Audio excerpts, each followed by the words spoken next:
If you're a fan of Pokemon challenges, you've probably heard of a certain game these last few weeks. But in case you haven't, Rogue is a new fan-made game that takes the concept of continuous Pokemon battles and infuses it with roguelike elements. And the best part is, you can play it in any web browser, meaning there's no complicated patches or installers to deal with, and you can even play it easily on your phone.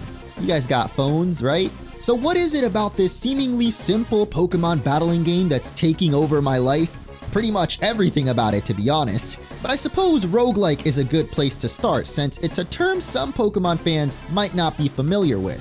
Think of games like The Binding of Isaac, Dead Cells, and the critically acclaimed Hades. Although quite different from each other, these games all share similar mechanics, like procedurally generated levels and, of course, permadeath. So in the case of Rogue, this means each battle is essentially randomized as you progress, and if all your Pokemon faint, you'll have to start all over from the first level. However, another common element of roguelikes is that despite having to start the game all over, a lot of your stats, abilities, or powers carry over into each new run. And this of course applies to Rogue as well.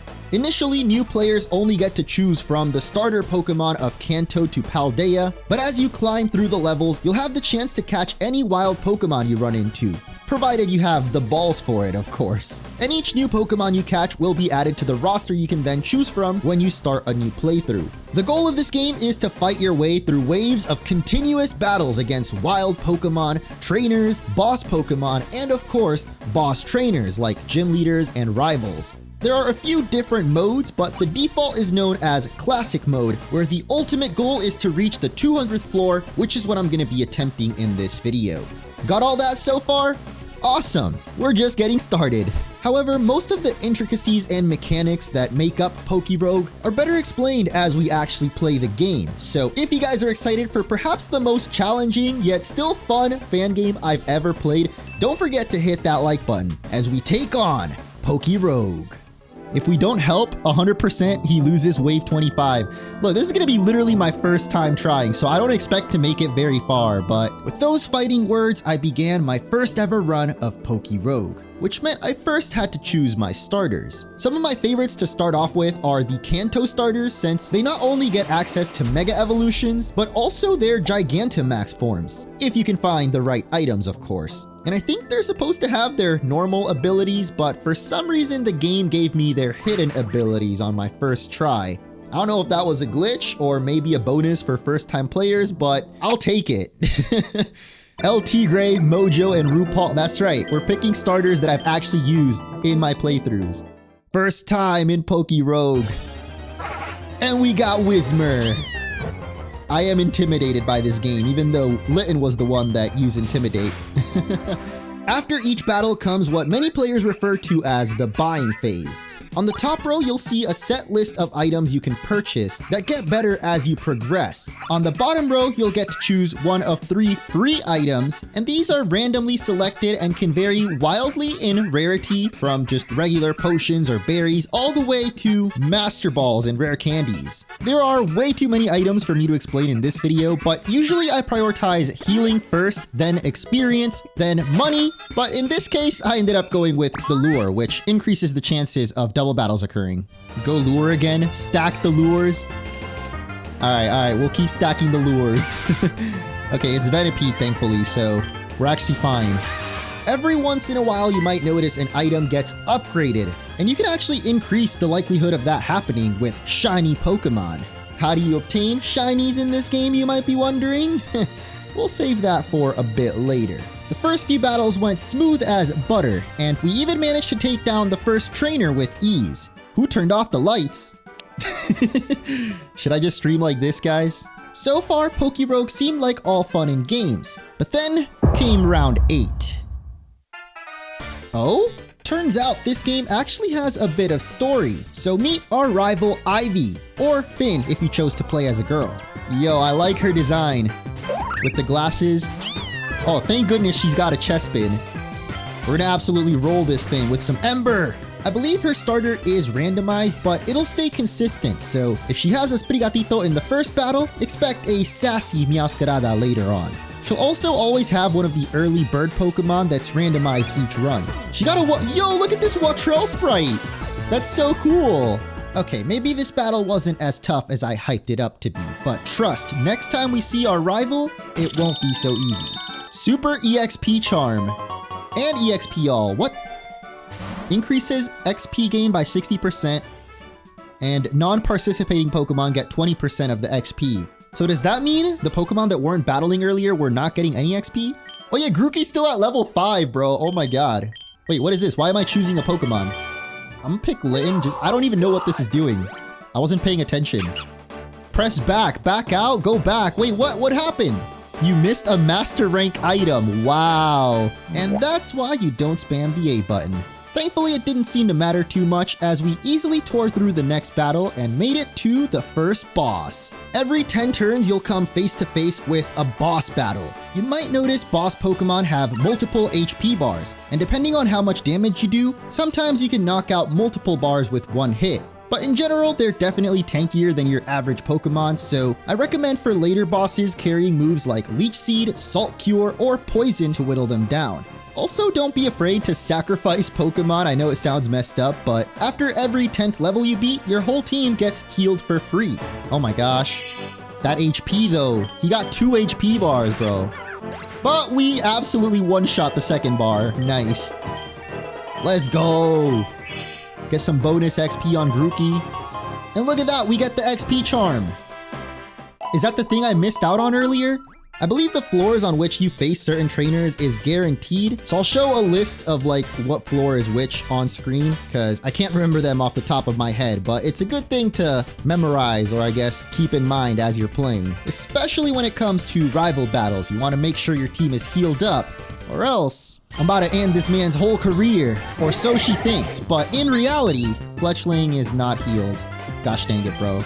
She's actually pretty high level though. I'm a little nervous now. Meowth's dead. Oh, Meowth is not dead. And he's faster, so we're good. I think we let Quaxly take the kill, if we're faster, which I hope. Oh, we have Aqua Jet. So we got the free Moxie boost. No! You son of a... She actually got the strats, though. Like, she making us work for it.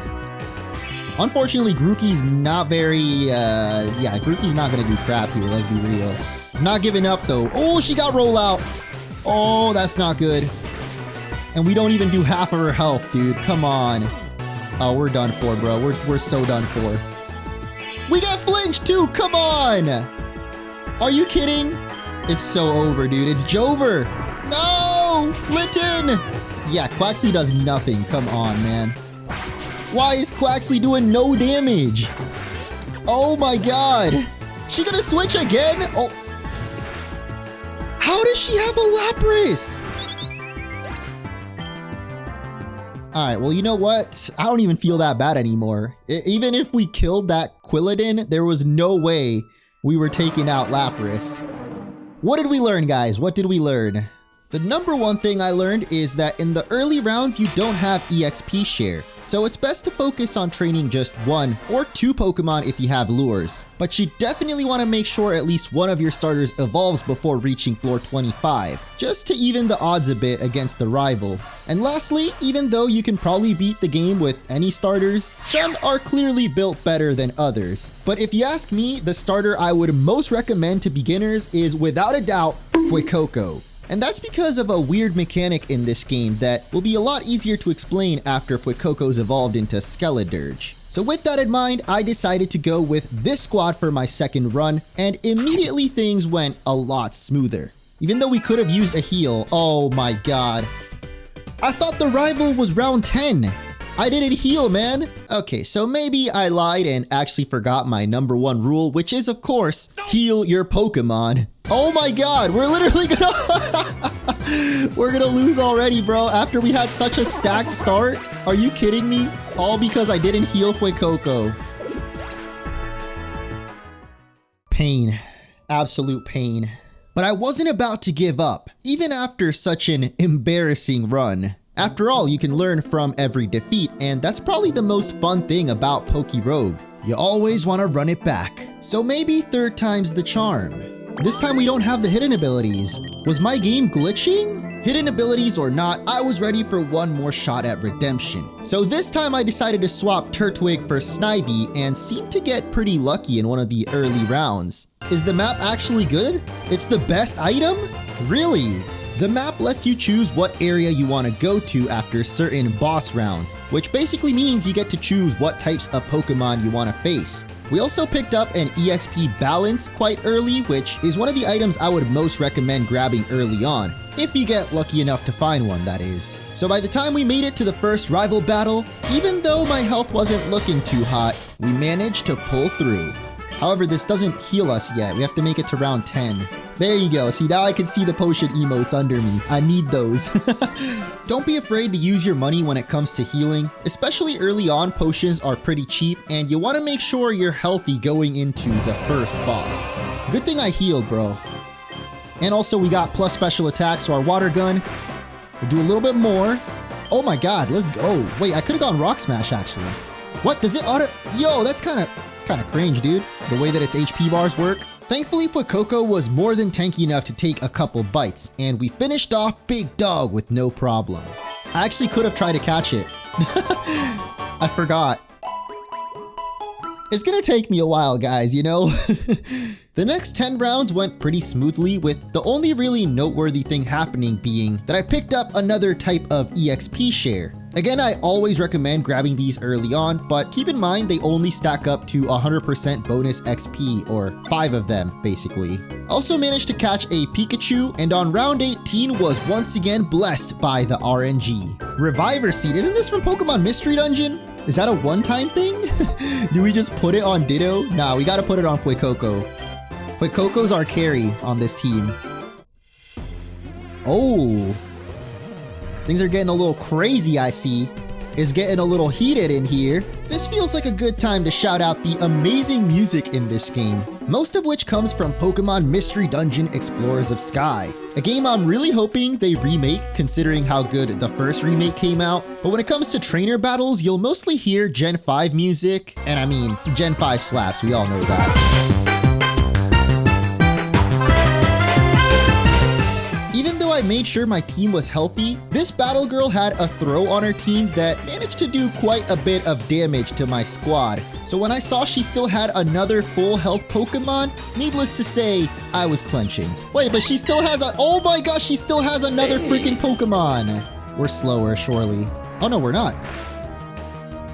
It missed, and we got Torrent. No, wait, why are you faster now? Why was it suddenly faster? What the hell, man? Wait, what? Oh, the Reviver Seed? I forgot about the Reviver Seed. I forgot the Reviver Seed, bro. We're okay. We're okay. If we can just make it through the next battle, we get healed. We have to go for a revive, though. Like, oh my god. In the end, I decided to revive Mudkip and heal Fuecoco up as much as I could. But little did I know, the next battle would be this. Okay, wait, what? Gym leader? I didn't know it could be a gym leader. I'm actually kind of glad it was Charon instead. He doesn't seem... oh my god, does this dude have a King's Rock? Like, you gotta be kidding me, bro. There we go. The Blaze. The Blaze. Come on, Fuecoco, finish it. Yes, let's go.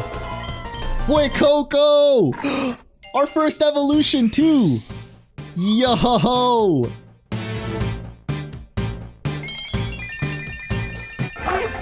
It's Crocolore! When you defeat any boss trainer for the first time, you'll receive an egg voucher. Well, what the heck do you do with it? Well, it's finally time to talk about my favorite feature in this whole game, and also probably the most addicting, the Egg Roulette! Yeah, this game has gotcha.